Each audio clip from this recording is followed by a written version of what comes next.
தமிழே உயிரே நிறைந்தேனே செயலினை மூச்சினை உனக்களித்தே நைந்தால் இணைந்து போகும் என்னோடு நன்மை உனக்கு எனக்கும் தான் செலுத்த உன் செந்தமிழே உனக்கு இந்த சிந்தனை முதல் வணக்கம். திசையெங்கும் வெற்றி முழக்கம் நாட்டியரும் திராவிட மாடல் நாயகனா எங்கள் தமிழ்நாட்டு முதலமைச்சர் அவர்களை வணங்கி மகிழ்வதில் பெருமை கொள்கிறேன். அகில மகிழ எங்களுக்கு அறிவை தரும் ஆசிரியர் பெருமக்கள் உங்களுக்கும் என் வணக்கம். இந்தியாவின் எதிர்கால தூண்களான மாணவ நண்பர்களே உங்களுக்கும் என் வணக்கம்.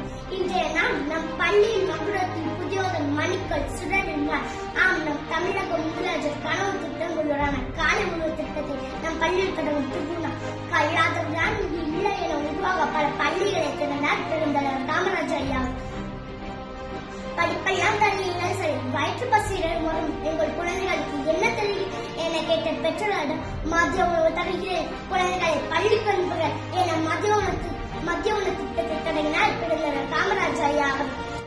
அடுத்த வந்த ஆட்சியாளர்களும் மதிய உணவு திட்டத்தை சத்துணவு திட்டம் என பெயர் மாற்றி வழங்கி சத்துணவு என பெயர் வெளியினா மட்டும் ஒருமை என சிந்தித்த முத்தமிழ் அறிஞர் டாக்டர் கலைஞர் ஐயா அவர்கள் வாரம் முழுவதும் மதிய உணவில் முட்டை கிடைக்க வழி சார். சரி, நமக்கு மதிய உணவில் வாங்கி வச்சு கிடைக்க அது ஒரு புறம் கிட்டக்கூடும். காலையில் பசியோடு பள்ளிக்கு வரும் குழந்தைகளுக்கு யார் உணவளிப்பது என எண்ணிய மாண்புமிகு முதலமைச்சர் மகிழ்ந்த திட்டம் தான் காலை உணவு திட்டம். அருள் பசத்திற்கும் ஆசிரியர்களை எழுத்தறிவித்தவன் இறைவன் ஆவான் என்கிறது வெற்றி வேட்கை. வயிற்று பசத்திற்கும் வல்லவள் பெருமக்களை நீதி அம்மையாய் ஆக்கிக்கெல்லாம் உண்டு கொடுத்தோர் உயிர் கொடுத்தோர் என்கிறது புறநானூறு. மணிமேகலையோ மந்திரி யாழத்து வாழ்வோருக்கெல்லாம் உண்டு கொடுத்தோர் உயிர் கொடுத்தோர் என்கிறது.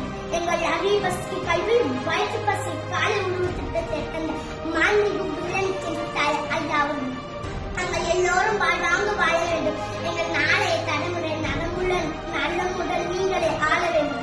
எனவே நண்பர்களே, நமது நன்றியின் பாரதிதாசன் கவிதையில் இருந்து இதை சொல்லும் பையமான மண்டபில் மரபே கையிருப்பை காட்ட எழுந்தது மக்களை ஒன்று சேர் வாழ உயர்த்துக வாழ்க இளையனே வாழ்கின் கூட்டம் வாழ்க திராவிட நாடு வெல்க திராவிட மாடல் என்று கூறி உங்களிடமிருந்து விடைபெறுகிறேன். உங்கள் அன்பு தங்கை ஆ. சிந்தனை தேவி. நன்றி, வணக்கம்.